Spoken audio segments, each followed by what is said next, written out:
आपकी जनरेशन के बारे में ये कहा जाता है कि this generation is last generation with backpack. 21st century है, उसमें हम किसी सिर्फ ये नहीं कह सकेंगे जो पढ़ा लिखा बंदा है वो लिटरेट है।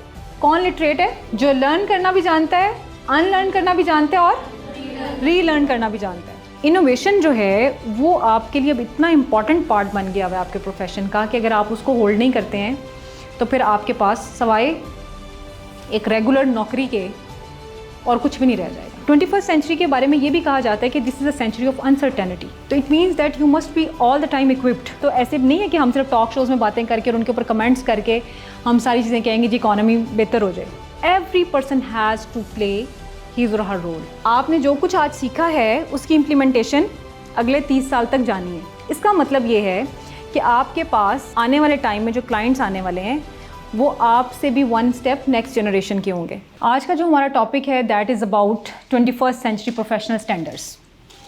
ये तकरीबन वैसी ही गुफ्तगू है जो अभी हम कर रहे थे, उसी से मिलती जुलती है।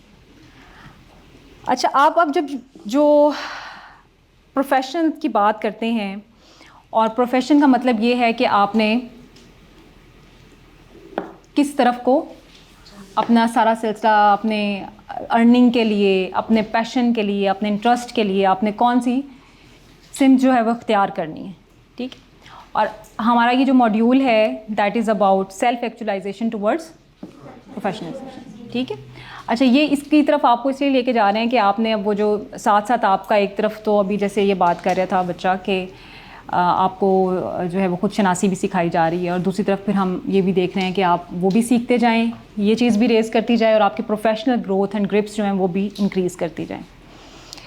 तो जब हम बात करते हैं ना आपकी डिग्रीज़ की, तो आप डिग्रीज़ ले के प्रोफेशन में जाते हैं तो आपकी डिग्रीज़ पे बहुत ज़्यादा क्वेश्चन आता है। ठीक है, बल्कि अब ये कहा जाता है कि जो 21st सेंचुरी है उसमें शायद डिग्रीज़ की वैल्यूज़ उतनी नहीं रहेगी जितनी कि आपकी स्किल्स की रहेगी। अच्छा, अगर मैं यहाँ एक और लफ्ज़ इस्तेमाल करूँ तो वो मेरे ख्याल में ज़्यादा बेहतर होगा। आपने जब प्रोफेशन ज्वाइन करना है ना कोई भी, तो उसको ज्वाइन करने के लिए आपके पास बेसिकली दो चीज़ें हैं जो आपको सपोर्ट करती हैं। The one is your qualification. Qualification आप समझते हैं ना? For example, you are going to qualify your bachelors programme, your masters programme. ठीक है, you will earn a degree. दूसरी चीज़ जो है वो that is competency.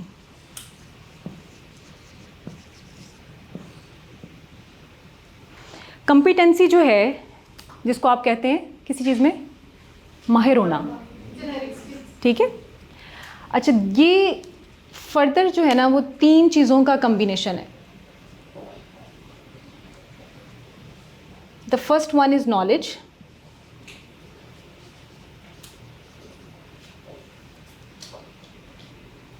skills and attitudes। और ये तीनों चीज़ें जो है ना वो एक दूसरे को सपोर्ट करती हैं। ठीक है, यानी अगर आपके पास ये तीन चीज़ें, कोई भी फील्ड है आपकी, फॉर एग्जांपल आपकी साइकोलॉजी की फील्ड है या आपकी स्पेशल एजुकेशन की फील्ड है, उस फील्ड का नॉलेज आपके पास है। नॉलेज क्या है? आपकी फील्ड का नॉलेज क्या है? फॉर एग्जांपल डिसेबिलिटीज़ हैं, आपको बेसिक डिसेबिलिटीज़ का पता है। ठीक है, उनके टाइप्स क्या हैं, सिम्टम्स क्या हैं, उनकी ट्रीटमेंट्स क्या हो सकती हैं। ठीक है, इस तरह से साइकोलॉजी है तो साइकोलॉजी क्या है, आपने काउंसलिंग कैसे करनी है, आपके पास किस तरह के पेशेंट्स हो सकते हैं, ये सब का सब आपके पास नॉलेज है। अब स्किल्स क्या हैं? उस नॉलेज को प्रैक्टिस करने के लिए आपको जो कुछ टूल्स चाहिए जो आप जानते हैं कि आपने उसको इस्तेमाल कैसे करना है। फॉर एग्जांपल, टीचर्स के लिए क्या है? Pedagogy, teaching skill. आप पढ़ाएंगे कैसे, कौन सा बच्चा जो है उसको किस तरह से आप पढ़ाएं तो वो बेहतर तरीके से सीखेगा, कौन सा क्लाइंट जो है उसके ऊपर कौन सी साइकोलॉजी की जो टेक्निक्स हैं वो आप इम्प्लीमेंट कर सकते हैं, कौन सी थेरेपीज़ आप उसके ऊपर अप्लाई करेंगे तो वो उसको बेहतर तरीके से आपके पास रिजल्ट्स आ सकते हैं। और तीसरी चीज़ क्या है? आपका एटीट्यूड। ये एटीट्यूड हम अक्सर इग्नोर कर देते हैं और हमारे बहुत सारे जो मसाइल हैं हमारे प्रोफेशन में हमारे पास ये भी आ जाता है, ये भी आ जाता है। एटीट्यूड जो है ना उसको हम कभी समझ नहीं पाते, और एटीट्यूड जो है ना वो एक दिन में डेवलप नहीं होता, ना ही आप ये कह लीजिए कि वो नॉलेज या स्किल, अगर आप समझें कि आपने बच्चे को नॉलेज दे दिया है और स्किल दे दिया है तो आपने एटीट्यूड के ऊपर भी काम कर दिया है। एटीट्यूड डेवलप होता है पूरे कल्चर के साथ, कल्चर जिसको आप एनवायरनमेंट कहते हैं, उसके साथ वो डेवलप होता है। अब एनवायरनमेंट या कल्चर जो है उसमें बहुत सारी चीज़ें हैं, आपके फिजिकल इंफ्रास्ट्रक्चर तो है ही है, लेकिन आपका ओवरऑल जिसको आप कहते हैं ना, किसी अदारे की हवा ऐसी है, हवा से क्या मुराद है?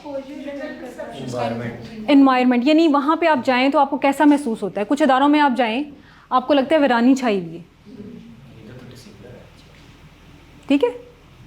वीरानी से मुराद ये है कि लगता है कि बस हाँ यहाँ कभी कोई क्लास होती होगी, स्टूडेंट्स आते होंगे, फैकल्टी आती होगी और निकल जाती होगी, ठीक है। कुछ जगहों पे आप जाएं, आप गेट से एंटर होते कहते हैं जी आप फ़लाँ बच्चा अंदर आ सकता है, आप नहीं आ सकते हैं, आप पहले ये कार्ड दिखाएं, वो दिखाएं। कुछ आप एंट्रेंस पे जाते हैं, आपको वेलकम किया जाता है, पूछते हैं, ठीक है, आपका मकसद पूछते हैं आपके आने का, क्या आपको वेलकम करते हैं। तो this is just an example of the environment और द कल्चर, ठीक है। फिर आप क्लासरूम के अंदर हैं तो वहाँ का एनवायरनमेंट कैसा है, आपको किस चीज़ के लिए सपोर्ट किया जाता है। फॉर एग्जांपल जैसे अब हम स्पेशल एजुकेशन की बात करते हैं या साइकोलॉजी की बात करते हैं, तो एक टाइम था जब ये समझा जाता था कि जो हमारे क्लाइंट्स हैं स्पेशल नीड्स के या साइकोलॉजी के हवाले से भी अगर हम देखते हैं तो इन क्लाइंट्स को कोई बहुत ही क्लिनिकल सेटिंग की ज़रूरत है, कोई बहुत मेडिकल मॉडल टाइप अप्रोच इनके लिए यूज़ करेंगे तो ये ठीक हो सकते हैं।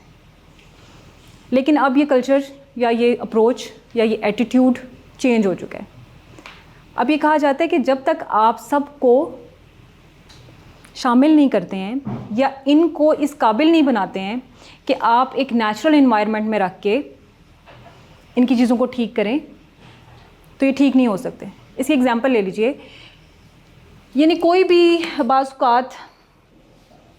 खुदा ना खास्ता जैसे हाँ कुछ लोग जो हैं वो किसी भी तरह से किसी ड्रग्स का एडिक्ट हो जाते हैं, ठीक है।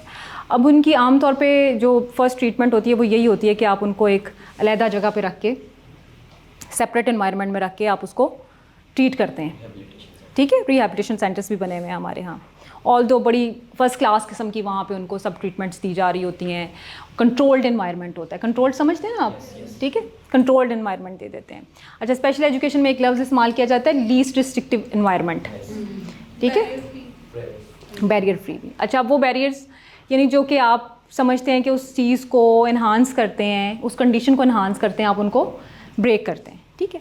अब वहाँ तक तो वो ठीक हो जाता है, वो पेशेंट बेहतर हो जाता है, और घर वाले भी कहते हैं, डॉक्टर्स या साइकोलॉजिस्ट की रिपोर्ट भी आती हैं कि जनाब आपका पेशेंट जो है ना वो उसने तो इतने दिन से कोई ड्रग्स नहीं ली एंड ही इज़ सर्वाइविंग। लेकिन होता क्या है, जो ही वो वापस अपने यूजुअल एनवायरनमेंट में आता है वो कहीं ना कहीं दोबारा कोई ना कोई ऐसी चीज़ नज़र आती है तो वो अगेन उसी चीज़ में शुरू हो जाता है। तो इसका मतलब है कि आपने बीइंग प्रोफेशनल ऐसी चीज़ों को टच करना है, इस तरह उसकी डेवलपमेंट करनी है, उसके अंदर इस तरह की चीज़ें नरिश करनी है कि कोई भी चीज़ उसके ऊपर उस तरह से असर ना कर सके, ठीक है। तो आप तब इस काबिल होते हैं कि आप उसके अंदर वो एक एटीट्यूड डेवलप कर दें, राइट। आप ये समझे ना अब एटीट्यूड क्या चीज़ है। इसी तरह से अब आप लोगों को एज ए प्रोफेशनल वो सारे एटीट्यूड्स अपनी फील्ड के सीखने की ज़रूरत है, और एटीट्यूड जो है वो आपके इंटरेस्ट से भी डेवलप होता है, आपके एप्टीट्यूड से भी डेवलप होता है, ठीक है। कि आपने किसी भी चीज़ के बारे में आपकी राय क्या है, किसी भी चीज़ को आप परसीव किस तरह से करते हैं और उसको फिर आप आगे कंडक्ट किस तरह से करें। तो ये दो चीज़ें मिलके आपके प्रोफेशन को स्ट्रॉन्ग करती हैं और आपको इस काबिल बनाती हैं कि आप एक अच्छे प्रोफेशनल के तौर पे सामने आ सकें। अदरवाइज़ क्या है, आपके पास डिग्री है तो बहुत सारे लोग होंगे जिनके पास डिग्रीज़ होंगी, लेकिन सब अपने आप को प्रूव नहीं कर पाते क्योंकि वो क्वालिफाइड तो हो जाते हैं लेकिन वो कॉम्पिटेंट नहीं हो पाते, ठीक है। अपनी डिग्री जो है वो ज़ाहिर है वो तो पीस ऑफ पेपर है। आपकी डिग्री क्या है, नो डाउट कि वो एक आपके पास एक प्री क्वालिफिकेशन है कि आपके पास ये होनी चाहिए, ठीक है, उसके बगैर आप आगे नहीं जा सकते। लेकिन फिर क्या है, वो जो 2000 लोगों के इंटरव्यू में नंबर होते हैं, ठीक है, और फिर उसमें से 2 या 3 लोग सेलेक्ट होते हैं, वो कौन से होते हैं जो कि कॉम्पिटेंट होते हैं। और फिर जब इंटरव्यूज़ होते हैं तो उसमें आपकी क्या चीज़ असेस की जाती है, आपकी यही तीनों चीज़ें असेस की जाती हैं, ठीक है। कुछ क्वेश्चंस आपसे नॉलेज पे पूछे जाते हैं, कुछ आपके स्किल्स के बारे में पूछा जाता है, और आपका एटीट्यूड जो है उसको ऑब्जर्व किया जाता है कि आप कितने पॉजिटिव हैं अपनी फील्ड के लिए, कितने एनर्जेटिक हैं, कितने पैशनेट हैं, विलिंग हैं, इंटरेस्ट के साथ काम कर रहे हैं या नहीं कर रहे हैं, राइट। अच्छा जी, coming towards our topic about 21st century. अच्छा जी, अब आप लोग जो हैं आपके पास बहुत ज़्यादा चैलेंज है। फॉर एग्ज़ाम्पल जैसे अब हमें यहाँ पे हमारी एक स्टूडेंट ने बताया कि आपका जो टीचर है वो शायद पूरी तरह से तैयार नहीं है आप लोगों को ट्रेन करने के लिए। उसकी क्या वजह है? उसकी वजह ये है कि वो एक लर्निंग गैप है, राइट। आप आज लोग जो कुछ भी आज आप लोग सीख रहे हैं ना, आपको इस फील्ड में, अपनी फील्ड में कम से कम 25-30 साल काम करना है इंशाल्लाह, ठीक है। यानी अपने विजन्स को थोड़ा ब्रॉड करके देखें। आपने जो कुछ आज सीखा है उसकी इम्प्लीमेंटेशन अगले 30 साल तक जानी है। इसका मतलब ये है कि आपके पास आने वाले टाइम में जो क्लाइंट्स आने वाले हैं वो आपसे भी 1 स्टेप नेक्स्ट जनरेशन के होंगे। और आपकी जनरेशन के बारे में ये कहा जाता है कि this generation is last generation with backpack. Backpack समझते हैं क्या होता है? वो जो स्कूल आप साथ लेके जाते हैं बच्चे, और हमारे यहाँ तो बहुत बड़े बड़े बैग्स बना छोड़े हैं, ठीक है। यानी वो लदे में हैं बच्चे, उसके अंदर पता नहीं क्या क्या कुछ डाला हुआ है, 4 किताबों के सेट हैं, एक्टिविटी सेट है, ये है, दिस एंड दैट, और वो बहुत ज़्यादा भर दिया है, ठीक है। ऑल दो इंटरनेशनली तो अब जो अच्छे स्कूल्स हैं वो तो इस चीज़ को ख़त्म कर चुके हैं, लेकिन फिर भी ये कहा जाता है कि जो आपकी जनरेशन है that is the last generation with backpack. तो फिर आपके पास होगा क्या जब बस्ता ही नहीं होगा? तो कितनी अहमियत थी किसी ज़माने में बस्ते की, ठीक है। टीचर भी बाज़ का डांटे, तू लेके क्या आया है? खाली बैग उठा लाया है, बैग में किताब ही नहीं है। तो अब तो कहा जाता है कि बैग की ज़रूरत ही नहीं है, तो फिर किस चीज़ की ज़रूरत है? यस, टेक्नोलॉजी की। यानी अब आपकी जितनी भी इनोवेशंस हैं, जितनी भी लर्निंग्स हैं, वो थ्रू टेक्नोलॉजी होनी है, ठीक है। यानी आप जिस भी फील्ड में हैं, अगर आपने टेक्नोलॉजी के साथ फ्रेंडशिप कर ली है, फ्रेंडशिप से मुराद ये है कि आपने उसको एक्सेप्ट कर लिया है, उसको सीख लिया है और उसको प्रैक्टिस करना शुरू कर दिया है, तो आप फिर सक्सेसफुल हो जाएंगे। अच्छा, इसका दूसरा पहलू भी ज़रा देखिए। दूसरा पहलू ये है कि आपने जिनको डील करना है वो कितना टेक्नोलॉजिकली एडवांस है। आपके पास जो आज पेशेंट आता है ना, जो क्लाइंट आता है किसी भी थेरेपी के लिए, किसी भी काउंसलिंग के लिए, वो इंटरनेट पे या यूट्यूब पे, गूगल पे अपनी डिज़ीज़ के बारे में ना पढ़ के आया हुआ होता है बहुत कुछ। अच्छा, अब इंटरेस्टिंग बात यह है ना, टेक्नोलॉजी ने एक्सेसिबिलिटी को इतना ज़्यादा बढ़ा दिया है कि जो पढ़ नहीं सकता, रीडिंग नहीं कर सकता, उसके पास भी एक आसानी है कि वो नॉलेज गेन कर सकता है, इन्फॉर्मेशन सीख कर सकता है, ठीक है। वो सब चीज़ें पहले से लेके आ रहा है। मैं आपको एग्जांपल देती हूँ। पिछले दिनों एक जो है वो कंसल्टेंसी के लिए आए मस्कुलर डिस्ट्रॉफी के साथ, ठीक है। अच्छा, मस्कुलर डिस्ट्रॉफी के जो पेशेंट्स होते हैं उनका जाहिर है कि बहुत ज़्यादा मसल्स का मसला होता है, और वो मसल्स जो हैं वीक होना शुरू हो जाते हैं, और उनके लिए बहुत मुश्किल होता है कि वो अपनी जो नॉर्मल एक्टिविटी है और मोबिलिटी है उसको कंटिन्यू कर पाएँ। बिल्कुल। और उसकी ट्रीटमेंट जो है वो आप समझ लीजिए कि बहुत सिर्फ आप मैनेज कर सकते हैं, उसकी ट्रीटमेंट जो है वो पॉसिबल नहीं है कि आप उसको बिल्कुल क्योर कर सकें। तो उसके लिए कुछ 1-2 ट्रीटमेंट्स हैं जिसको स्टेम सेल थेरेपी कहते हैं। अच्छा, अभी ये बहुत कम जगहों पे जो है ना इसको शुरू किया गया है, लेकिन मेरा बताने का मकसद ये, आपको एग्जांपल देने का मकसद ये है कि एक पेशेंट जब आता है तो वो उसने मुझसे पूछा कि ये स्टेम सेल थेरेपी यहाँ होती है, हम वो करवा सकते हैं? और वो बिल्कुल अनपढ़ माँ थी, ठीक है, लेकिन she was curious about the child, और वो कुछ ना कुछ सुनती रहती थी उसके ऊपर। उसको ये पता था कि ये एक ट्रीटमेंट मौजूद है जिसमें कि कुछ ऐसी उम्मीद होती है कि बच्चा जो है वो ठीक हो सकता है। तो उसने मुझे ये शेयर किया। तो इसका मतलब है कि आपके पास वो सारी इन्फॉर्मेशन, वो सारी चीज़ें जो है वो मौजूद होनी चाहिए। So this is today's expected learning outcomes के आप थोड़ा सा जो आज हम सारी डिस्कशन करेंगे उसके बाद आपको थोड़ा सा 21st सेंचुरी लर्निंग एक्विजिशन के बारे में पता हो कि आप लर्निंग एक्वायर कैसे कर सकते हैं, आप सीख कैसे सकते हैं। देन प्रोफेशनल स्टैंडर्ड्स क्या हैं 21st सेंचुरी के। जैसे मैंने आपसे कहा ना कि इस वक्त में आपको आपके स्टैंडर्ड्स किस तरह के होने चाहिए, आपको एज ए प्रोफेशनल किस तरह से आपने रिस्पॉन्ड करना है, किस तरह से साउंड करना चाहिए आपको, वो आप क्या आपके लिए हैं वो आप देखेंगे। पर becoming the part of this transition era, you know the 21st century is a transition era, and knowing 21st century and exploring your professional possibilities, right. So if you see the world of 21st century, it's professional. कैसा image है ये, क्या नज़र आ रहा है? Anyone can explain? Competition. कोई एक बता दे जी। There is a race, a constant race in careers और हर profession की मतलब एक race है और सबको बेहतर करना है। पिक्चर में एक ग्लोब है जो सामने इमेज हमने बनाया हुआ है।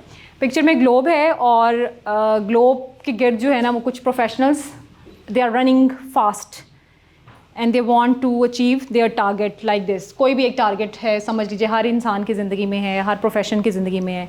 और आज की जो वो प्रोफेशनल भाग दौड़ है, यानी आप जितना मर्ज़ी भी प्रोफेशनली ग्रूम कर जाएं, आपको लगता है कि there is something missing, you need to learn more and more and more, right. For example, वैसे तो यही कहा जाता है कि आपकी जो सीखना है वो सारी उम्र सिलसिला जारी रहता है, ठीक है, ये एक जर्नल स्टेटमेंट है।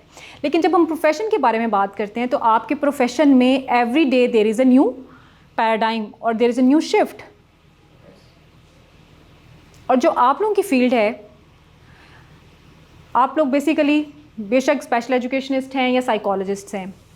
एक चीज़ लास्ट लेक्चर में हमने डिस्कस की थी कि आपका क्लाइंट कौन है, ह्यूमन बीइंग है, ठीक है। तो ह्यूमन बीइंग के साथ जब सब चीज़ें चेंज हो रही हैं तो इसका मतलब है कि उसके साथ जुड़ी हुई सब चीज़ें भी बदल रही हैं और उसको मैनेज करने के जो तरीके हैं वो भी बदल रहे हैं, ठीक है। दूसरी चेंज जो है वो क्या है कि आपने आपकी बीइंग अ टीचर,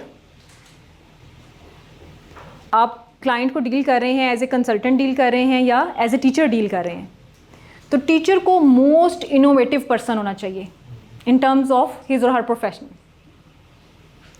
अगर मैं आपको अपनी एग्जांपल दूं तो मैंने जो मास्टर्स किया, प्रोफेशनल क्वालिफिकेशन ली अपने इस जॉब के लिए, that was far behind in 2004 और 5, right, my beginning of profession.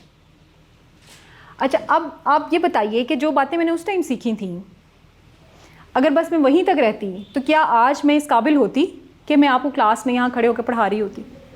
उस टाइम तो ये इस तरह से पीपीटीज़ भी नहीं बनती थी। वो मुझे याद है, वो होते थे हमारे पास ना शीट्स होती थी और उसको हम रखते थे एक बॉक्स के अंदर और उसका बड़ा सा इमेज जो है ना वो बन जाता था।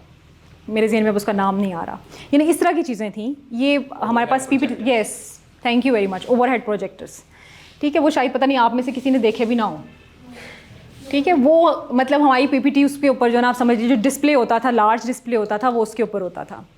और उस टाइम पे ये Google meets, Google classrooms, translation कुछ भी नहीं थे, एक ईमेल होती थी। सोशल मीडिया के ऐप्स बहुत शुरू तब हुए थे, लेकिन ऐसा नहीं था, वो 3310 वाला ज़माना कह लीजिए, ठीक है। वैसे ठीक है, इतनी पुरानी आप चलें। तो बात यह है कि मैंने तब उस चीज़ को स्टार्ट किया, राइट। लेकिन with the passage of time जब मैंने टीचिंग प्रोफेशन को ज्वाइन कर लिया तो मुझे ये लगता रहा कि this is not enough, so I continued my professional development, कि अगर मुझे फील्ड में रहना है तो मुझे अपनी प्रोफेशनल डेवलपमेंट को कंटिन्यू रखना है। तो ये जो आज की दुनिया है ये बहुत क्विक है और आपको सीखते रहना है, राइट। फिर मैंने जब अपनी डिग्रीज़ पाकिस्तान से मुकम्मल कर ली तो मुझे अब ये लगा कि मुझे कुछ ऐसी भी नॉलेज मेरे पास होना चाहिए जो ग्लोबल लेवल पे क्या चल रहा है। अब इस क्लास में बैठ के मैं जब इंटरनेशनल रिसर्च पढ़ती हूँ, नो डाउट मेरे पास नॉलेज आ गई, ठीक है। लेकिन मैंने उसकी जो प्रैक्टिस है या उसका प्रैक्टिकल इम्प्लीमेंटेशन है वो मुझे तभी पता लगेगी जब मैं उस जगह पे जाऊँगी। तो इट मीन्स कि मैंने उसको कंटिन्यू किया, मैंने उससे सीखने का सिलसिला जारी रखा। तो आपको भी एज ए प्रोफेशनल, अगर तो आपने डिसाइड कर लिया है कि आपने प्रोफेशनल बनना है तो फिर तो आपको इसको कंटिन्यू करना पड़ेगा, इस लर्निंग को। देखिए आपके पास ना दो बड़ी अच्छी ब्लेसिंग्स हैं और मैं ये समझती हूँ कि वो क्या हैं। एक तो आप मेरिट पे, ठीक है। आप लोग जब हमने सेलेक्ट किया आप लोगों को, तो हमने ये कहा कि हमें क्या चाहिए, जो बच्चे थोड़ा सा बेहतर मेरिट पे हैं। ऑल्दो हम आज की दुनिया में ना इसको ज़्यादा कंसिडर नहीं करते कि who stands where in terms of grades, right. लेकिन फिर भी चूँकि कुछ ना कुछ तो ऐसा क्राइटेरिया उसमें होता है कि आप पॉप अप हो जाते हैं, ठीक है। तो एक तो आपके पास वो चीज़ है। दूसरी आपके पास बड़ी अच्छी चीज़ ये है कि आपकी अपनी कमिटमेंट, क्योंकि आप लोग थ्रू इंटरव्यू आए, ठीक है। आप लोगों ने एक क्राइटेरिया को मीट किया, आपने कोशिश की कि हमने कुछ बनना है। तो मेरी आप लोगों से ये एक्सपेक्टेशन है कि शायद आप लोग इतने पैशनेट हैं इन दोनों बेसिक क्राइटेरियाज़ के साथ कि आप अपने प्रोफेशन को कंटिन्यू करना चाहते हैं, राइट। मतलब आपकी जो भी साथ ज़िंदगी की चीज़ें चल रही हैं वो तो चलनी ही चल रही हैं ना, लेकिन आप अपने प्रोफेशन को कंटिन्यू करेंगे। वो सारी एफ़र्ट्स जो आपके पेरेंट्स ने आपके लिए की, जो आप अपने लिए कर रहे हैं, जो अदारे आपके लिए कर रहे हैं, आप उनको मिस नहीं होने देंगे और आप अपने काम को करेंगे। और क्यों करेंगे? टू सर्व पीपल, जिसके लिए हमें अल्लाह ताला ने बनाया है।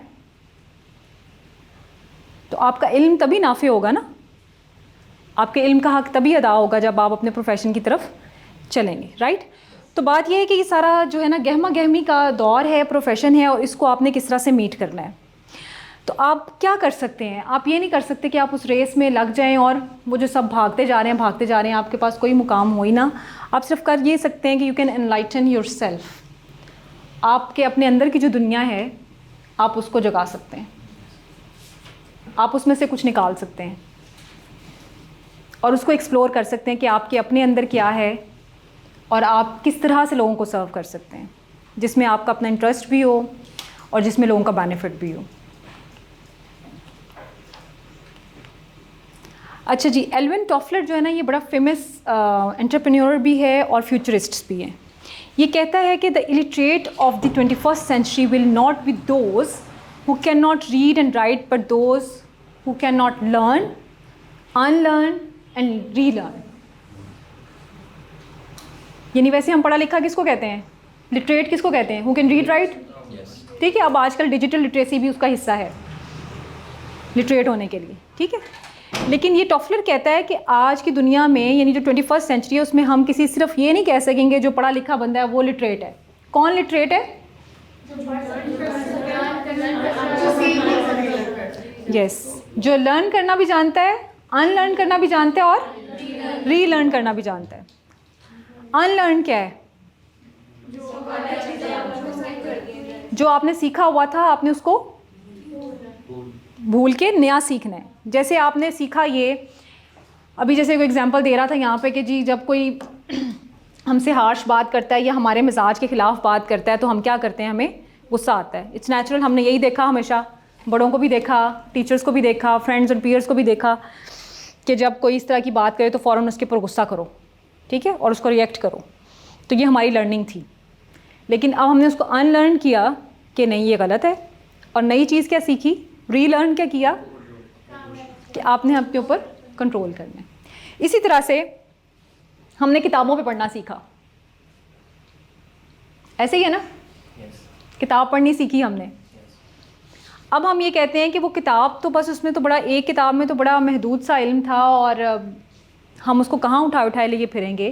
तो क्यों ना हम एक और नई चीज़ जो है वो सीख लें और उसके ज़रिए हम पढ़ना शुरू कर दें, ठीक है। तो आपने अपने जो ICT की सारी चीज़ें हैं उसको सीखना शुरू कर दिया और उसके थ्रू अब आपने मोबाइल ऐप्स के थ्रू, जो आप जिसको सॉफ्ट फॉर्म में आपके पास बुक्स हैं, आप उसको भी पढ़ते हैं, राइट। बल्कि कुछ लोग तो इतना उसके साथ वो हो जाते हैं कि वो उसी में कंफर्टेबल फील करते हैं, ठीक है। मेरे जैसा बंदा तो लिखना भी भूल गया है, यानी आप इतना एडिक्ट हो जाते हैं उसके कि आपकी राइटिंग भी जो है वो इफेक्ट होना शुरू हो जाती है ना, ठीक है। तो that is okay, I am happy with that, ठीक है। मैंने मतलब अब मैं लिख के क्या मुझे फ़ायदा होगा? हैंड रिटन का फ़ायदा होगा या मुझे जो मैं कंपोज कर रही हूँ, टाइप कर रही हूँ, मुझे उसका फ़ायदा होगा, ठीक है। तो ठीक है, I am happy with that कि ठीक है मेरी राइटिंग स्पीड वो नहीं रही, या मेरी जो है वो राइटिंग की जो खूबसूरती है वो नहीं रही, तो इट्स ओके। लेकिन मुझे जिस चीज़ की ज़रूरत है, जिससे मुझे ज़्यादा फ़ायदा होना है, मैंने वो चीज़ सीख ली है। सिचुएशन की डिमांड। यस। अच्छा जी, एक और कोटेशन है जो 21st सेंचुरी के बारे में है, that learners use their brain cells more than there muscle tissues. क्या मतलब है इसका? यानी भाग दौड़ मचाने की ज़रूरत नहीं है आपको पढ़ने के लिए। मैं जा रहा हूँ यूनिवर्सिटी, मैं एकेडमी जा रहा हूँ, ऐसे ही है ना? तो अब क्या है, जिसने पढ़ना है इवन वो अपना ब्रेन यूज़ करके कहीं भी पढ़ सकता है। ऑल दो रिसर्चेज ये कहती हैं कि जो आपकी फेस टू फेस लर्निंग है, या जिसको आप एक्सपीरियंशियल लर्निंग कहते हैं, सिचुएशन के अंदर रहते हुए, उसका नेमुल बदल नहीं है कोई भी चीज़। लेकिन वो भी आप देखिए कि कौन सी ऐसी चीज़ है जिसके लिए ज़रूरत है और कितनी हद तक ज़रूरत है, और बाकी जो है आपने अपना क्या करना है, ब्रेन यूज़ करना है। अब कितने लोग हैं देखिए घर बैठे कितना कितना कमा लेते हैं, ऐसा ही है ना? कितने ही ऐसे बच्चे हैं जो घर बैठे बैठे कितनी किताबें पढ़ लेते हैं, कितनी इन्फॉर्मेशन ले लेते हैं, और वो क्या कर रहे हैं, वो अपना ब्रेन यूज़ कर रहे हैं, अपने मसल्स नहीं यूज़ कर रहे। अच्छा जी, अब ये सारी जो 21st सेंचुरी के प्रोफेशनल है ना, आपके पास वर्ड्स बहुत सारे आएंगे, तो इसमें 3 बज़ वर्ड्स हैं। बज़ वर्ड्स क्या होते हैं? ऐसे वर्ड्स जो बस आप समझें कि क्लिक करते हैं और आपको हमेशा याद रखना है, यानी आप समझ रही हैं उनका सबका क्रक्स हैं। यस, की पॉइंट्स, ठीक है। तो first one is identity, the second one is information, and third one is innovation, जो आप इस कोर्स में भी कर रहे हैं, जो आपको एज ए प्रोफेशनल भी चीज़ें करनी है। The first one is identity. Identity क्या है? एज ए प्रोफेशनल आइडेंटिटी क्या है? To know your self.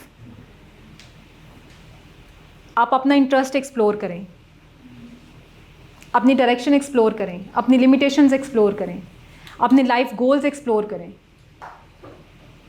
और फिर आप सोचें और डिसाइड करें कि आया हमें जो प्रोफेशन हम चूज़ करने जा रहे हैं, क्या वो हमारे लिए ठीक है या नहीं है। जो हमारी सेल्फ है उसके साथ जो हमारी कमिटमेंट्स हैं, जो उसकी नीड्स हैं, क्या उसको फुलफ़िल करता है या नहीं करता है। और वो ऐसी कौन सी चीज़ें हैं, वो कौन सी ऐसी फील्ड है जिसमें अगर हम काम कर लें तो हम यूनिक भी बन सकते हैं, जो हमारे लिए हैं, राइट। हर एक को अपनी, देखिए एक और चीज़ इसमें जो लास्ट वाला पॉइंट ना, वहाँ तक पहुँचेंगे तो आपको समझ आ जाएगी कि जो मैंने यूनिकनेस वाली बात की। आप कहेंगे कि यूनिक क्या है, हम हर बंदा कैसे यूनिक हो सकता है, ठीक है, लेकिन you have to prove that you are unique. हमें क्या फ़र्क कि आपने क्या सोच रही हैं बैठे, हमें क्या पता कि ये क्या सोच रहे हैं बैठे, ठीक है। हर कोई अपनी थिंकिंग में यूनिक है, but do something for the world कि वो नज़र आए कि आप यूनिक हैं। इंफॉर्मेशन, अच्छा जब इंफॉर्मेशन, जैसे आपको कहा जाता है 21st century is a world of information. क्यों? क्योंकि आपके पास इंफॉर्मेशन का ढेर है, आपको पता ही नहीं, आपको समझ नहीं आती कि आपने कौन सी चीज़ उठानी है और कौन सी नहीं उठानी। पहले क्या होता था, आपके पास एक बुक होती थी, 2 बुक्स होती थी, आपने वहाँ से कंसल्ट किया, चीज़ों को मर्ज किया, क्रिटिकली इवैल्यूएट किया और अंडरस्टैंड कर लिया। अब आप जब इन्फॉर्मेशन लेने जाते हैं तो आपके पास एक ही मौजू के ऊपर कितनी वेबसाइट्स हैं जो आपको इन्फॉर्मेशन दे रही हैं, कितने सोर्सेज हैं जो आपको इन्फॉर्मेशन दे रहे हैं। अब इसमें भी आपको अपने आप को स्किल्ड करना है कि कौन सी इन्फॉर्मेशन ठीक है और कौन सी इन्फॉर्मेशन ठीक नहीं है, हमें किसको चूज़ करना है और कितना चूज़ करना है। द लास्ट थिंग जो आपने याद रखनी है, दैट इज़ इनोवेशन। अब ये वो बात है जो मैं यूनिकनेस की बात कर रही थी। अगर आप इनोवेट नहीं कर पाते तो इसका मतलब है कि आप इस सेंचुरी के सक्सेसफुल प्रोफेशनल नहीं हैं। अच्छा, अब इनोवेशन से मुराद ये नहीं है कि आपने कोई एटम बॉम्ब भी ईजाद करना है। क्या इनोवेशंस हो सकती हैं आपकी अपनी फील्ड में?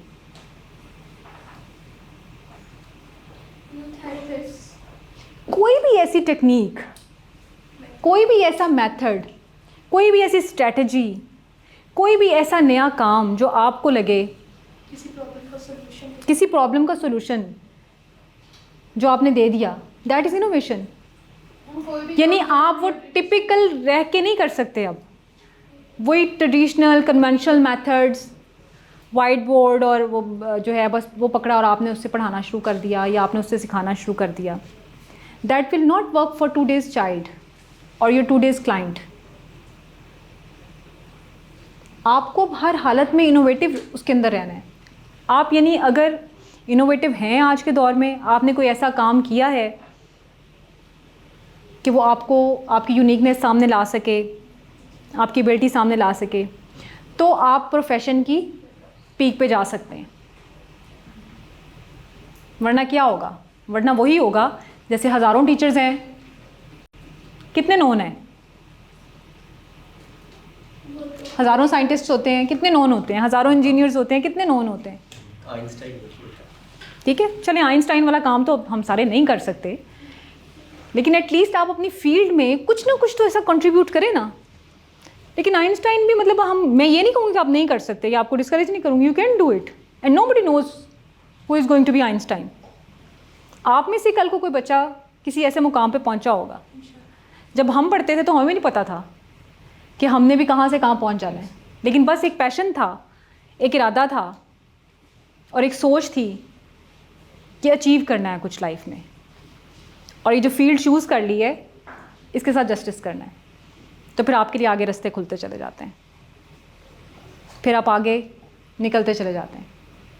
तो इसलिए इनोवेशन जो है वो आपके लिए अब इतना इम्पॉर्टेंट पार्ट बन गया हुआ है आपके प्रोफेशन का कि अगर आप उसको होल्ड नहीं करते हैं तो फिर आपके पास सवाए एक रेगुलर नौकरी के और कुछ भी नहीं रह जाएगा। अच्छा जी, हम जो कुछ स्टैंडर्ड्स हैं उनको डिस्कस करने से पहले, ये आपने कहीं कभी देखी होगी, ये रेनबो देखी है आपने किसी जगह पे 21st सेंचुरी को पढ़ते हुए? अब देखिए ना, ये कितने अफसोस की बात है, वही बात अगेन मैं करूँगी कि आप लोग 6-7 सेमेस्टर तक निकल आए हैं, but you do not no, और आप लर्नर्स हैं 21st सेंचुरी के, लेकिन आपको ये नहीं पता कि 21st सेंचुरी जो है उसकी लर्निंग रिक्वायरमेंट्स क्या हैं। अच्छा देखिए, एक और चीज़ है, नॉलेज वही होता है, नॉलेज होता भी वही है, लेकिन how you compose that knowledge, how you learn that knowledge and how you implement that or how you present that knowledge is different. आपको रास्ता जब एक दफ़ा समझ आ जाता है तो आप कितनी आसानी से उस मंजिल पे पहुंच जाते हैं। यानी आप फॉर एग्जांपल कि आप किसी से रास्ता पूछें, आपने किसी जगह पे जाना हो और आप उसके बारे में नहीं जानते और आपको कोई मैप बना के दे दे, तो आप कितने क्लैरिटी और कॉन्फिडेंस के साथ वहाँ तक पहुँचते हैं। लेकिन मैम हमारे पास गाइड की ही तो कमी है, मतलब हमें टीचर्स तो हमें वही चीज़ सिखा तो देते हैं, लेकिन वो हमें बताते नहीं कि आप अगर आप इस चीज़ में परफेक्ट हैं तो आप कहाँ तक जा सकते हैं। वो अगर हमें थोड़ी सी गाइडेंस दें तो हम लोग अपनी उस स्किल को और ज़्यादा इम्प्रूव करके बिल्कुल कुछ कर सकते हैं। एंड इट्स वेरी मतलब सॉरी टू से कि अगर आपने इतना कंटेंट पढ़ लिया है स्टिल, ठीक है, 7th-8th सेमेस्टर तक आप लोग पहुंच गए और आपके कंटेंट में कहीं ये वाला पार्ट था ही नहीं कि आपको ये बताया ही नहीं गया कि 21st सेंचुरी का लर्नर क्या है या आपकी 21st सेंचुरी में आपकी अपनी लर्निंग कैसी होनी चाहिए। तो ये कितना इंपॉर्टेंट, 21st सेंचुरी को शुरू हुए भी कितने साल हो गए हैं भाई, we are about to touch 1/4, ठीक है ना, और दुनिया ने उससे पहले प्लानिंग्स कर ली थी और आज तो वो कहीं से कहीं पहुंच चुकी है। इसीलिए और हमारे जो स्कूल सिस्टम है, हमारे जो इंस्टीट्यूशंस का कल्चर है, वो स्टिल अभी मुझे नहीं लगता कि we are touching 21st century. और ये तो कोविड ना आता तो क्या होना था, ये जो शिफ्ट हुआ है टेक्नोलॉजी का आपके इंस्टीट्यूशंस के अंदर, ये भी नहीं होना था, इसने भी लिंगर ऑन होते जाना था। आपको कभी भी नहीं पता चलना था ब्लेंडेड लर्निंग क्या है, आपने कभी भी ऑनलाइन लर्निंग की तरफ नहीं जाना था। लेकिन अगर हमने ये शिफ्ट किया है थोड़ा और इस चीज़ को हमने टैकल किया है तो इसका मतलब है कि we have the potentials, our learners have the potentials, our teachers have the potentials. लेकिन कमी हमारे अंदर वो प्लानिंग की है और इरादे की है, और जो ही वो चीज़ क्रॉस होती है हम उसको क्रॉस कर लेते हैं। 21st सेंचुरी के बारे में ये भी कहा जाता है कि this is a century of uncertainty. So it means that you must be all the time equipped to absorb all these uncertainties, to welcome new innovations. तो उसके लिए आपके पास बेस लाइन स्किल सब होनी चाहिए। अच्छा जी, इसमें अगर आप थोड़ा सा इसको देखें इस फ्रेमवर्क को, तो इसमें वो बता रहे हैं कि आपके पास बेसिकली कुछ थीम एरियाज़ हैं, सब्जेक्ट एरियाज़ हैं, यानी वो कौन सा बेसिक ऐसे नॉलेज हैं, सब्जेक्ट्स हैं जो आपके पास होनी चाहिए। फॉर एग्जांपल जैसे आप बेसिक नॉलेज या बेसिक सब्जेक्ट एरियाज़ क्या होते हैं जो आप स्कूल्स में पढ़ते हैं प्राइमरी लेवल पे, इंग्लिश, उर्दू, मैथ्स पढ़ाए जाते हैं ना, दीज आर बेसिक सब्जेक्ट्स। तो इस तरह से 21st सेंचुरी के वो कौन से ऐसे सब्जेक्ट एरियाज़ हैं जिसका नॉलेज आपके पास being a learner, being a professional होना चाहिए। ठीक है, हम उसको डिस्कस करेंगे। फिर वो कहते हैं कि आपके पास लाइफ एंड कैरियर स्किल्स होनी चाहिए, आपके पास लर्निंग एंड इनोवेशन स्किल्स होनी चाहिए, और information media and technology skills जो हैं वो होनी चाहिए। ये 3 स्किल्स अगर आपके पास हैं और उसके साथ आपके पास बेसिक नॉलेज जो आपकी फील्ड का है, जो बेसिक सब्जेक्ट्स हैं जिसको भी मैं टच करूँगी नेक्स्ट स्लाइड में, दैट इज़ इम्पॉर्टेंट, तो फिर इसका मतलब है कि आप 21st सेंचुरी की दौड़ में शामिल हो सकते हैं।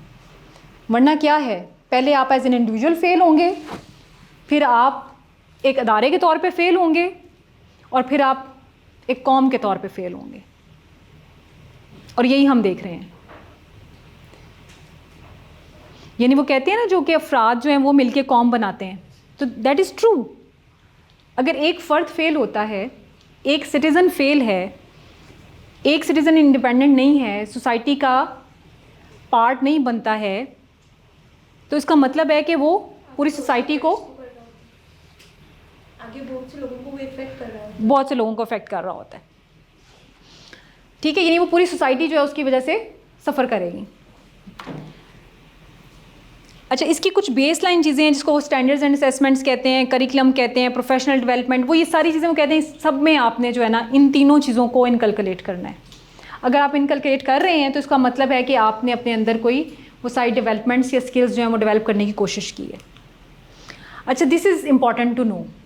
अब आप ये देखिए कि आप जो कुछ पढ़ रहे हैं, जो भी डिग्रीज़ ले रहे हैं, या एज ए प्रोफेशनल, ये बेसिकली आपकी प्रोफेशनल डिग्रीज़ हैं आई वुड से। ठीक है, यानी आपकी एकेडमिक डिग्रीज़ तो हैं ही हैं, लेकिन आपकी प्रोफेशनल डिग्रीज़ भी जो आप ले रहे हैं, तो क्या उसमें ये सब चीज़ें आपको पढ़ाई जा रही हैं? The first one is global awareness.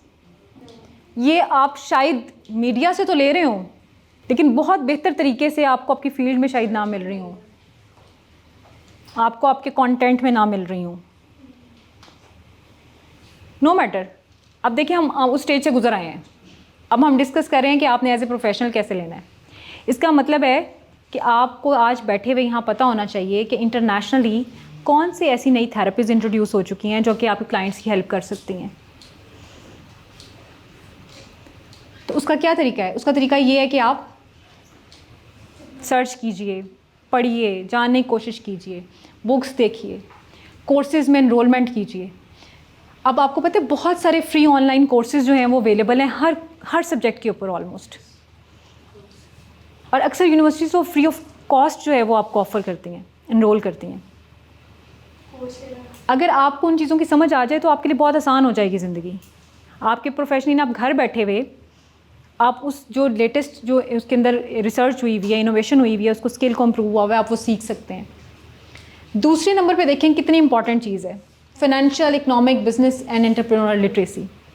अभी पिछले दिनों मैंने एक रिसर्च कंडक्ट की जिसमें मैंने ये जानने की कोशिश की कि जो यूनिवर्सिटी लेवल के स्टूडेंट्स हैं उनकी इकोनॉमिक लिटरेसी क्या है। इकोनॉमिक लिटरेसी क्या होती है? आपको पता है इकोनॉमिक लिटरेसी क्या है? मैम, वो वेज कि हम अपना जो अपनी अर्निंग्स है उसको बढ़ा सकें। देखें, एज ए स्टूडेंट आपकी इकोनॉमिक लिटरेसी क्या होगी? अभी तो आप स्टूडेंट्स हैं ना, आपने आपके पास जो इकोनॉमी है, आपके पास जितना भी आपके पास जमा पूंजी होती है, आपको पैसे मिलते हैं, आपने उसको मैनेज कैसे करना है। लेकिन आपको तो ये सिर्फ ये पता है कि अम्मी अबू से पैसे मांग लेने हमने, और हमने फिर जो अपनी फ़ीस भी दे देनी है, और उन्हें कहना है इतनी हमारी पॉकेट मनी है, इतना हमारा हॉस्टल ड्यूज़ है, और ये आप हमें दे दीजिए। दुनिया में जितनी भी एडवांस कंट्रीज़ हैं, ट्रस्ट मी, वहाँ पे आपके लेवल पे कोई बच्चा अपने पेरेंट्स से सीख नहीं करता। उसको बचपन से इकोनॉमिक लिटरेसी सिखाई जाती है। उसको बताया जाता है कि आपको अपने जो फाइनेंसेस हैं उसको कैसे मैनेज करना है, उसके लिए आपके पास क्या क्या सोर्सेज हो सकते हैं, from where to earn, where to go, और इस चीज़ की सेंसिटाइजेशन देना कि ये कोई बुरी बात नहीं है, इसमें कोई शर्मिंदगी की बात नहीं है कि अगर आप अपने लिए अर्न कर रहे हैं। हमारे यहाँ एक ट्रेंड है, हम ये समझते हैं कि जो बच्चे खुदा ना खास्ता डिग्री कंप्लीट करने से पहले कमा रहे हैं ना, वो बहुत ही जो फाइनेंशियली पुअर हैं और उनको बहुत ज़रूरत है, तो फिर उन्होंने घर से निकलना और एक मजबूरी है और उसको जो है ना वो कमाना चाहिए। और हम अल्टीमेटली क्या कर रहे हैं, जब हम नहीं कमाते इस स्टेज पे, तो हम अपनी फैमिली को बर्डनाइज कर रहे हैं, और वो फैमिली बर्डन जो है वो फिर नेक्स्ट आगे आपकी इकॉनमी पे बर्डन बनता है। और आजकल तो आपको पता है हमारी इकॉनमी का क्या हाल हुआ हुआ है। तो ऐसे नहीं है कि हम सिर्फ टॉक शोज़ में बातें करके और उनके ऊपर कमेंट्स करके हम सारी चीज़ें कहेंगे जी इकॉनमी बेहतर हो जाए। Every person has to play his और her role. Then civic literacy. Civic literacy क्या है? How to be a good citizen. अच्छा, इसमें अगर हम जी सोशलाइजेशन आ जाती है, ठीक है। अच्छा, इसमें अगर हम बहुत भी तीर मार लें ना, तो हमारे जहन में आ जाता है कि जी ये सिखाना कि सड़कों पे कूड़ा नहीं फेंकना, ठीक है। लेकिन इसके अलावा भी सिटीज़नशिप की या सिविक जो आपकी लिटरेसी है उसमें बहुत सारी चीज़ें हैं। आपका सोशल इंटरेक्शन है, आपका एक तो social interaction with your persons है, एक आपका social interaction with your department से इंस्टीट्यूशंस हैं। यानी 18 साल तक के बच्चा जो है ना वो खुद भी जाके अपना आईडी कार्ड उसको नहीं पता होता कि मैंने कैसे बनवाना है, ठीक है। आपका लॉ डिपार्टमेंट कैसे काम कर रहा है, आपकी सेफ्टी सिक्योरिटी डिपार्टमेंट कैसे काम कर रहा है, you do not know how to contact them, how to reach them. ये जो कौंसल्स हैं आपके एरिया में, ठीक है। अच्छा, मुझे याद है आप लोग तो भी अभी कुछ अर्सा पहले ही गुजरे होंगे सारी एजुकेशन में से, आपको इंग्लिश में भी सिखाया जाता था writing a letter to your council. किस लिए लिखें? Sanitary conditions. आपने आज तक कभी प्रैक्टिकल लाइफ में लिखा? किसी ने? बहुत, मेरे पास हज़ारों स्टूडेंट्स हम पढ़ा चुके हैं, ठीक है। ये सवाल मैं सबसे करती हूँ और मुझे हमेशा ये जवाब मिलता है कि नहीं। और मैं उनसे क्यों करती हूँ? सिर्फ उन्हें ये रियलाइज़ करवाने के लिए कि जो आप पढ़ रहे हैं ना उसको प्रैक्टिस भी करो, ठीक है। एक तो वैसे ही वो ख़तो किताबत वाला ज़माना गुजर गया, वो जो मामू को ख़त लिखें, चचा को ख़त लिखें, ठीक है। यस, ठीक है। वही बात कि आपने अपनी सेंचुरी के साथ जब चेंजेस आ रही हैं ना, तो अगर आप ख़त नहीं लिखना तो आपने उन्हें अप्रोच कैसे करना है, आपने उन्हें रीच कैसे करना है। आप अपने घर में बैठे शोर मचाते रहेंगे, हमारे साथ वाले प्लॉट में बड़ा गंद पड़ा हुआ है, बड़ा कूड़ा पड़ा हुआ है, but you will never try to reach them. क्या आप उनसे कांटेक्ट कैसे करें? मैंने जस्ट एक एग्जांपल दी, ठीक है। इसी तरह और बहुत सारी सिचुएशंस होती हैं, खुदा ना खास्ता बहुत सारे इमरजेंसीज आ जाती हैं, आपको नहीं पता कि आपने हॉस्पिटल में कैसे कांटेक्ट करना है। You always keep shying, you are great, you are exceptional. मतलब ये मैं आपको हकीकत बता रही हूँ, ये जिन बच्चों के अंदर ये सेंस आ जाती है वो अपने बहुत सारे मसाइल को हल कर लेते हैं। मेरी मदर अभी तक फादर भी नहीं कोई मेरी यूनिवर्सिटी देखने नहीं गया, एडमिशन से लेके अब तक। Very nice. आप देखें, आपके सामने एक एग्जांपल है। Very good, very nice, very nice. I really appreciate. ऐसे होना चाहिए बच्चों को, ठीक है। अब ये बाकी चीज़ें जो आपकी कमी रहेगी ना उसको भी आप दूर। मैंने तो पहले ही कहा कि आप लोग जो बच्चे हैं ऑलरेडी, क्योंकि स्क्रूटनाइज्ड बच्चे हैं, हमें पता है कि आपके अंदर बहुत सारी स्किल्स हैं, ठीक है। और कुछ जो नहीं हमारे अंदर डेवलप हो पाती, ऐसा नहीं है कि हमारे अंदर उसका पोटेंशियल नहीं होता, वो अंडर एस्टिमेट आर लर्नर्स। हमारा एक्सपोजर नहीं होता उन चीज़ों के लिए, हमारी उसके लिए ट्रेनिंग नहीं होती, इन्फॉर्मेशन नहीं होती, सेंसिटाइजेशन नहीं होती है। तो हमें उन सारी चीज़ों को सेंसिटाइज करना है। Then health literacy, this is also very important. हमें हॉस्पिटल ज़रूर दिखाया जाता है, बताया जाता है उसमें किताब में, सोशल स्टडीज़ की किताब में, कि हॉस्पिटल कैसे होता है और ये होता है वो होता है, छोटी क्लासेस में। लेकिन हेल्थ लिटरेसी है क्या? How to keep yourself healthy, hygienic. Health जो लिटरेसी है that is very important also. लेकिन मैं आपको फाउंडेशन के बारे में बताऊँ, मेरा जो मतलब पर्सनल इसके बारे में राय है, वेरी नीट एंड क्लीन। यानी मैंने बहुत सारे अदारे देखे हैं, ठीक है, और आप लोगों ने भी ऑब्ज़र्व किया होगा। यानी आप किसी भी फ्लोर पे चले जाएं, इसके किसी भी रूम में चले जाएं, कभी भी चले जाएं, माशाल्लाह यहाँ पे ऑल द टाइम जो है ना वो खाने वाने भी चल रहे होते हैं, चाय भी चल रही होती है, ज़ाहिर है एक ग्रुप आया, उसके बाद दूसरा आया, तीसरा आया, but very quick and cleanness. और आपको पता है जो आपकी कुछ बेसिक चीज़ें होती हैं जो कि इम्पॉर्टेंट होती हैं आपकी उसके लिए, ऑर्गेनाइजेशन के लिए, उसमें एक क्लीनिनेस भी बड़ी इंपॉर्टेंट चीज़ है। ठीक है, तो cleanness is part of your health, है ना। हम लोग जो हैं वो अपेरेंट चीज़ें तो देख लेते हैं, लेकिन हेल्थ जो है, जो हम हेल्थ की बात करते हैं, जो उसकी डेफिनेशन है वो ये है कि आप इंटरनली हेल्दी हो। ठीक है, एंड आई एम श्योर कि आप में जितने बच्चे बैठे हुए ना, अगर आपका HP चेक करवाया जाए ना तो 50% का लो होगा। ठीक है, तो ये जो है ना एक टर्म यूज़ होती है फूड सिक्योरिटी, ये इंटरनेशनली अब एक टर्म यूज़ हो रही है फूड सिक्योरिटी के तौर पे। ठीक है, उसमें food accessibility, food availability, food का यूज़ करना, ठीक है, ये सारे उसके सब फैक्टर्स हैं। और इस चीज़ को वो स्कूल्स के अंदर जो है वो डेवलप भी करते हैं ताकि जो न्यूट्रिशन के मसाइल हैं ना वो हल हो सकें। तो आप जो है ना वो इस चीज़ को कभी भी इग्नोर कर ही नहीं सकते कि जो हेल्थ की जो लिटरेसी है उसका फैक्टर है, आप उसको 21st सेंचुरी में से निकाल दें। क्यों? जब हम ये कह रहे हैं कि इसमें बहुत सारी इनोवेशंस हो रही हैं, तो जब इनोवेशंस हो रही है ना, इनोवेशन सिर्फ एक लेवल पे नहीं होती, साइंटिफिकली भी, बायोलॉजिकली भी बहुत सारी इनोवेशंस हो रही हैं और उसका एनवायरनमेंट पे इफेक्ट होता है। और जब वो एनवायरनमेंट के अंदर चेंजेस आती हैं तो डेफिनेटली आपकी बॉडी के ऊपर भी आ रही हैं, जैसे अभी आपने कोविड की सूरत में देखा। तो आपको उसको फिर मैनेज करने के लिए क्या करना है, अपनी बॉडी को इतना इंटरनली स्ट्रॉन्ग रखना है, अपने इम्यून सिस्टम को इतना बेहतर रखना है कि आप फिर इन चेंजिंग सिचुएशंस के साथ भी मीट कर सकें। तो आपके पास तो बेसिक हेल्थ लिटरेसी नहीं है, तो आप आगे चीज़ें कैसे करेंगे? Try to do that. ठीक है, यानी आपकी जहाँ बाकी प्रोफेशनल चीज़ों में आपको ये पता है कि आपके पास ये स्किल होनी चाहिए, आपके पास ये नॉलेज होना चाहिए, वहाँ आपको अपनी हेल्थ को भी प्रायोरिटी पे रखना चाहिए। Do your exercises, do your runnings, joggings, whatsoever, have a healthy food, उसके रूटीन बनाएं, healthy mindset जो कि आपकी उस फूड को प्रोसेस भी करेगा, and the sleep, that is also very important factor of health। अगर आप नींद को प्रॉपर नहीं लेते हैं तो वो भी आपका जो ना वो हेल्थ को इंश्योर नहीं करती है। अच्छा जी, इन्वायरमेंटल लिटरेसी, आपके इर्द गिर्द क्या हो रहा है? अब हमें ये लगता है कि शायद ये कोई बहुत बड़ी बातें हैं, मतलब ये तो एक अलग ही सब्जेक्ट है। देखिए, एनवायरनमेंट पोल्यूशन क्या है? पोल्यूशन बेसिकली वही चीज़ है ना, जो चीज़ अपनी जगह से किसी दूसरी जगह पे है, ठीक जगह पे नहीं है। तो कोई भी, जब आप एक चीज़ सही अपने मुकाम पे नहीं होती, इसका मतलब है कि द एनवायरनमेंट इज़ पोल्यूटेड। देखिए, ये जो पॉलिटिकल चेंजेस हैं या कोई भी सोशल चेंजेस जो आती हैं ना, वो बहुत टाइम लेती हैं। वो 1-2 सालों का वो चेंज नहीं होता है। आपने अपने घर में एक बंदे ने अपनी ज़िंदगी में कोई तब्दीली लेके आनी हो तो उसको भी कितना टाइम लग जाता है। तो जब आप इतने सारे लोगों की सोच को एक जगह मुंजमद करें और उसको चेंज करना चाहें तो इट टेक्स टाइम।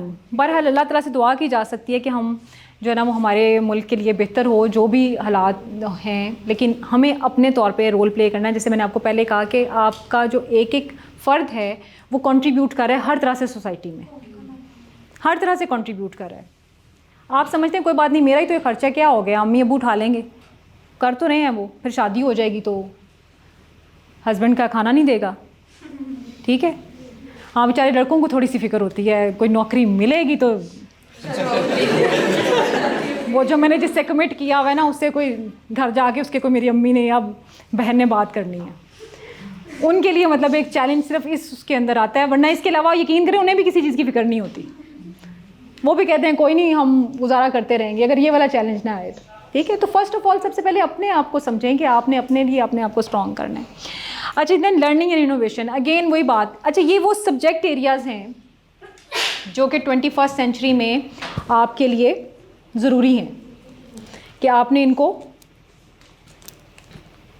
देखना है। तो अगर तो आप समझते हैं कि आपके पास इन सारे एरियाज़ के ऊपर सफिशेंट नॉलेज है तो ठीक है, और अगर नहीं है तो मेरा मकसद ये कोई आज आपको सिर्फ गिनवाना नहीं था, नोट करवाना था कि इनको नोट कीजिए और अपनी प्रायोरिटी पे इन तमाम एरियाज़ को टच करना शुरू कर दें, क्योंकि हर एरिया आपको कहीं ना कहीं काम आने वाला है।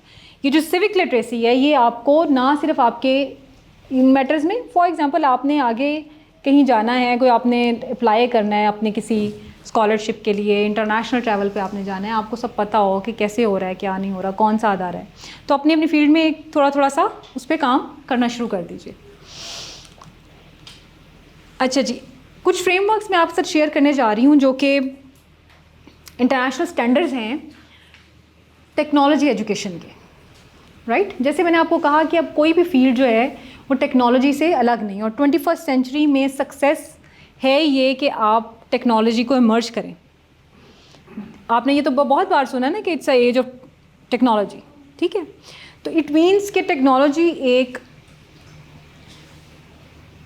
इम्पेरेटिव कंपोनेंट बन के है जिसको आप इग्नोर नहीं कर सकते और छोड़ नहीं सकते। आपने किसी भी फील्ड को एक्सेल करना है तो उसके लिए आपने टेक्नोलॉजी को इमर्ज करना है। और ये जो international standards for technology education है, ये फ्रेमवर्क्स इन्होंने दिए हैं, और इस फ्रेमवर्क में बेसिकली वो स्टैंडर्ड्स बता रहे हैं। स्टैंडर्ड्स क्या होते हैं? स्टैंडर्ड्स क्या होते हैं? सेट ऑफ रूल्स, यस, यानी लेवल्स के जिनको आपको मीट करना और अचीव करना ज़रूरी है, ठीक है। वो ये बता रहे हैं कि ये स्टैंडर्ड्स आप इनको मीट करने की कोशिश करते हैं तो इसका मतलब है कि आप इस फील्ड में, for example like a teacher, like a coach, like a leader, आप उसके अंदर एक्सेल कर सकते हैं। एज ए एजुकेटर से मुराद है कि एज ए टीचर आपके पास कौन कौन से एरियाज़ होने चाहिए? सबसे पहले वो कहते हैं आपको अच्छा लर्नर होना चाहिए, यानी आपको टीचर होने के लिए भी लर्नर होना चाहिए। जैसे मैंने आपको एग्जांपल दी, ठीक है, यानी you have to be ready all the time to learn new things, to accept new things. जो कुछ भी हो रहा है आपने उसको सीखते रहना है। The second thing is analyst, यानी आपके अंदर एनालिटिकल जो एटीट्यूड है वो डेवलप होना चाहिए। फैसिलिटेटर, अब टीचर का रोल क्या है? फैसिलिटेटर, यानी अगर आप ये कहें ना कि जैसे एक वक्त में कहा जाता था कि टीचर जो है ना वो सारे के सारे नॉलेज का मंबा है, ठीक है। और पिछले ज़मानों में आपने ये सुना ही होगा कि लोग बहुत सफ़र तय करके जाते थे कि एक फ़लाँ बंदा बैठा हुआ है और वो अपनी इस फील्ड में बहुत माहिर है और उसके पास बहुत नॉलेज है और उसके पास हम जाएंगे तो उससे हमें सारा नॉलेज जो है मिलेगा। अब ऐसा नहीं है। देखिए, ह्यूमन कैपेसिटी वहाँ की वहाँ है, लेकिन कुछ एक और इंटेलिजेंस है जो कि अब रूल कर रही है वर्ल्ड पे, दैट इज़ आर्टिफिशियल इंटेलिजेंस, ठीक है।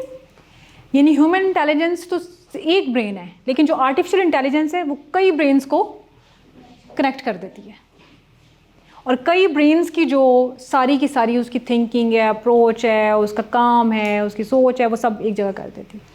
तो अब वो चीज़ नहीं है कि आप कहें कि teacher is all and all, यानी मेरे पास वो सारा इल्म है और मैं आपको सारा बता सकती हूँ, या कोई भी यहाँ पे आके बंदा खड़ा हुआ और वो आपको सब डिलीवर कर दे, ऐसा पॉसिबल नहीं है।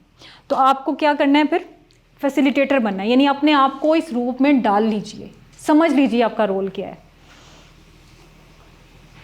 यानी आप अथॉरिटेटिव नहीं होंगे, आप ये नहीं समझेंगे कि जो मैं कह रहा हूँ उससे अगला कोई इल्म है ही नहीं और उसके आगे कुछ आ ही नहीं सकता, या आपने बच्चे को बिल्कुल नहीं लेके चलना, एक ही तरह डायरेक्शन में सारा आपने उसको बताना है, but your role must be as a facilitator. Then designer, fashion designer तो आपने सुना ही होगा, ठीक है। ग्राफिक डिज़ाइनर सुना है, टेक्सटाइल डिज़ाइनर सुना है, ठीक है। मतलब डिफरेंट फील्ड्स है ना, वो चीज़ों को डिज़ाइन कर रहे हैं। अब एज ए टीचर या एजुकेटर डिज़ाइनर क्या है? यस, यानी आपने टेलर करना है अब हर चीज़ को। पहले क्या होता था? एक किताब है, एक तरीका तदरीस है, सबको उसी से सिखा दिया और वही पढ़ा दिया। अब आप ऐसा नहीं कर सकते, ठीक है। अब आपको डिज़ाइन करनी है हर चीज़, आपको अपनी मेथोडोलॉजी भी डिज़ाइन करनी है, आपको अपनी कंटेंट भी डिज़ाइन करना है, आपको एनवायरनमेंट भी डिज़ाइन करना है। यानी जैसी ज़रूरत है उसमें, फॉर एग्जांपल जैसे भी हमने आए तो यहाँ पे हमें कुछ चेंजेस लानी पड़ी ना, दिस इज़ बेसिकली डिज़ाइनिंग। तो अब टीचर को एज ए डिज़ाइनर अपना रोल प्ले करना होगा। अगर वो ये समझे कि वो एक सारे ही वही लिखी पड़ी सी बात थी और आपने उठा के वैसे इंप्लीमेंट कर दी, तो this is not possible. Then collaborator, आपको कोलैब करना है।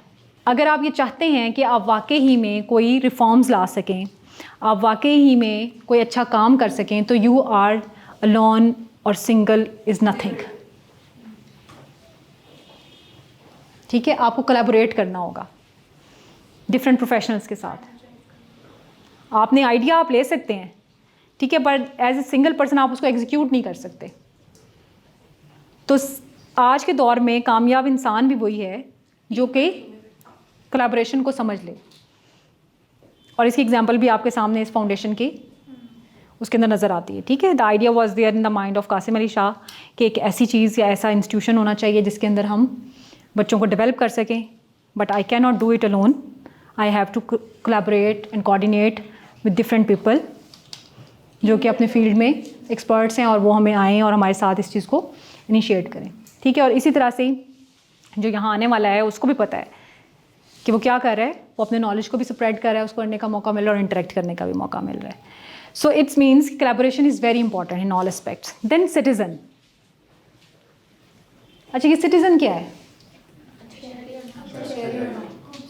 ठीक है, यानी आप सिर्फ एज एन आइसोलेटेड पर्सन किसी गार में बैठ के बहुत अच्छे टीचर नहीं बन सकते आप।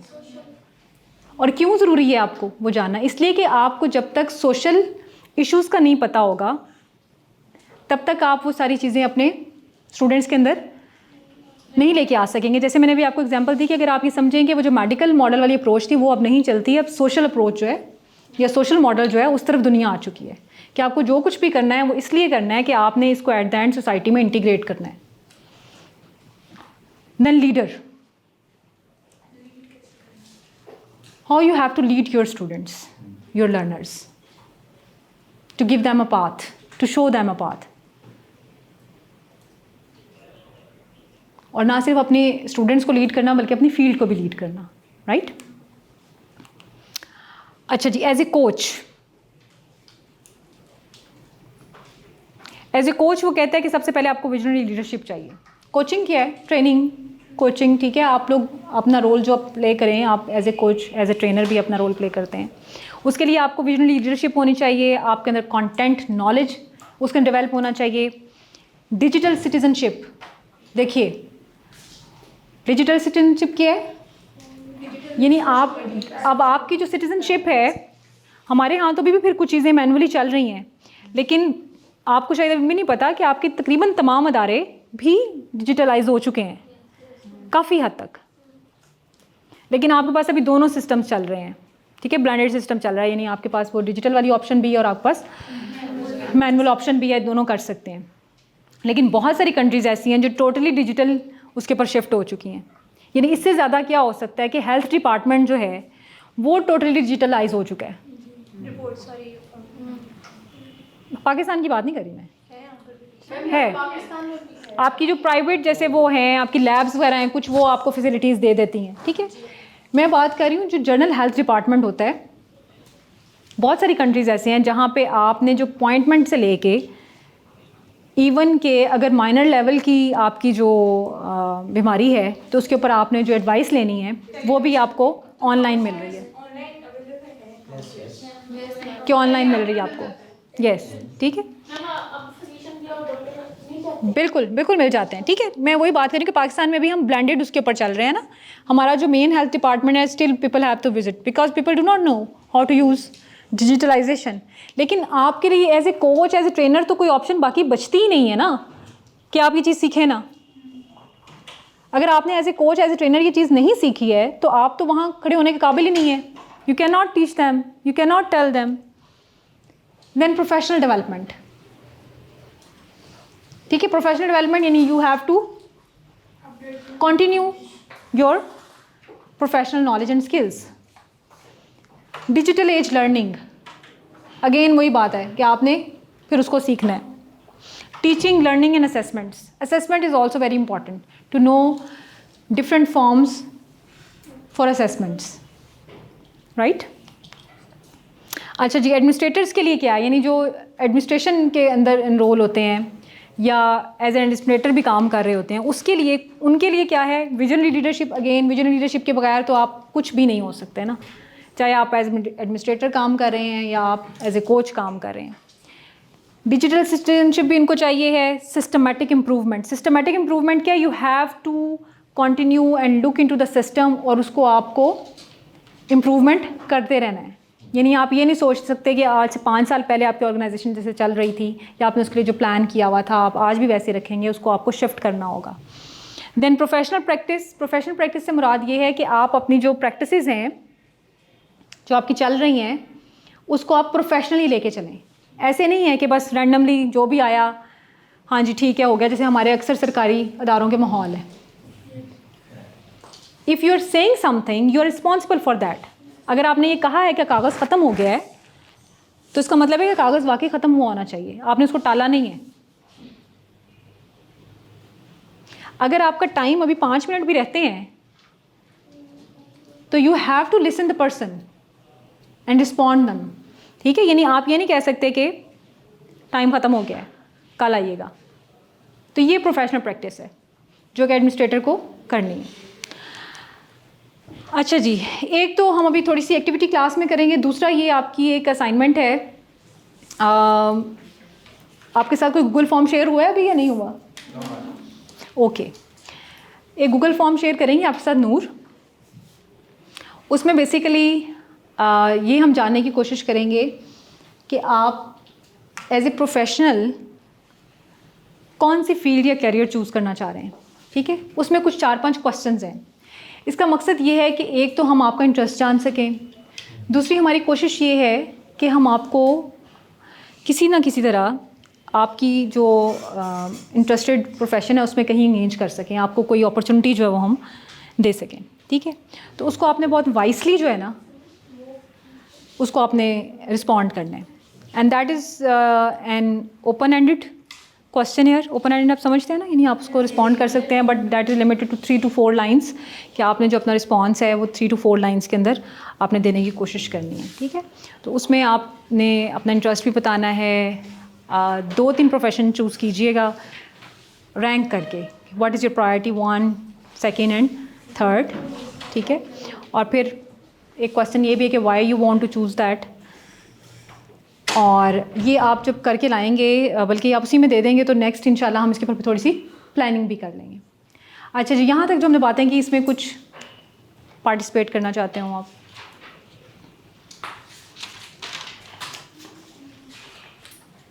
I think nothing like that कि जो इतना क्लियर ना हो, क्योंकि ये वो बातें हैं जो आप रोज़ सुन रहे हैं, लेकिन इसका मकसद ये था इसको इतना वो करने का, मटेरियलाइज़ करने का, कि आप थोड़ा सा इसको टेक्निकली जो है ना वो समझें इसकी इम्पोर्टेंस को, और इसको आप एक इरादे के साथ कि आपने ये काम करना है और इन फ्यूचर आपने किस तरह लेके चलना है।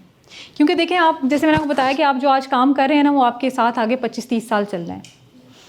आपके सामने जो आपका क्लाइंट है या लर्नर है वो बहुत एडवांस है इस वक्त, और इतनी रैपिडली चेंजेस टेक्नोलॉजी में भी आ रही हैं कि अगर आप बेसिक्स नहीं सीखे हुए होंगे तो आप उसको जल्दी से एक्सेप्ट नहीं कर पाएंगे, राइट?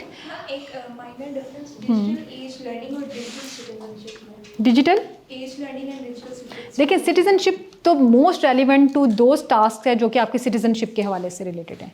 यानी आपने, जैसे मैंने आपको कहा कि आपने अदारों को कैसे एक्सेस करना है, डिजिटलाइज हो चुके हैं, ठीक है। आपका हेल्थ का इदारा डिजिटलाइज है, आपने उसको कैसे उसके साथ आपने इन टच रहना है, ठीक है। यानी आपने फॉर्म डाउनलोड कैसे करना है। मैं अभी ये एक्सपीरियंस हुआ क्योंकि जब मैं वापस आई थी यूके से पिछले दिनों, तो तब कोविड की सिचुएशंस चल रही थी ना, तो उस दौरान में जो ये था वैक्सीनेशन थी, मेरी वैक्सीनेशन वहाँ पे हुई थी। अब बूस्टर्स मुझे यहाँ से लगवाने थे, ठीक है। तो मुझे बोले कि बड़ी खुशी हुई है देख के कि हमारा जो सिस्टम था उसका क्या कहते हैं इसको, वैक्सीनेशन का, वो डिजिटलाइज है।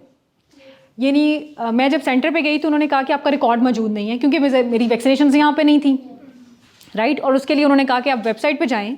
फ़ोन नंबर उन्होंने मुझे दिया, फ़ोन पे मैंने उनसे पूछा, फ़ोन नंबर पे फिर मुझे जो है वो वेबसाइट उन्होंने बताई। मैं वेबसाइट पे गई और बिल्कुल जैसे आप उसको फिल करते हैं सारी चीज़ें वो मैंने की और उसको सबमिट करवाया, और उसके बाद मुझे उनका रिस्पांस भी आ गया कि this is done and you are now eligible for your booster dose. अच्छा, ये चीज़ें मैंने कर ली because I know how to operate them, right. तो कोई भी प्रोफेशनल जो है, क्योंकि आम बंदे को तो हम जाहिर है सिखाना ही पड़ेगा ना। एक और चीज़ भी 21st सेंचुरी के बारे में कही जाती है कि जो 21st सेंचुरी का एडल्ट है वो भी अब सीखता है। Adult is also learning. इससे पिछली सेंचुरी में कभी नहीं सोचा था एडल्ट्स ने या जो बड़ी उम्र के लोग हैं कि उनको भी सीखने की ज़रूरत है, अब वो भी सीख रहे हैं। तो जो डिजिटल सिटीज़नशिप है, इसमें आपने जो सवाल पूछा वो तमाम लिंक्स, वो तमाम इंफॉर्मेशंस, वो तमाम ऑपरेशंस जो कि आपको एज ए सिटीज़न ज़रूरत है, वो आपके पास इंफॉर्मेशन या लिटरेसी होनी चाहिए, राइट। और जो आपकी एज की बात है वो ये कि एज से मुराद दौर है, जो आज का दौर है, जो इरा है, उसमें जो डिजिटलाइजेशन की डिमांड्स हैं वो आपके पास हों, वो आपकी जर्नल हो सकती हैं, कुछ भी प्रोफेशनल के हिसाब से।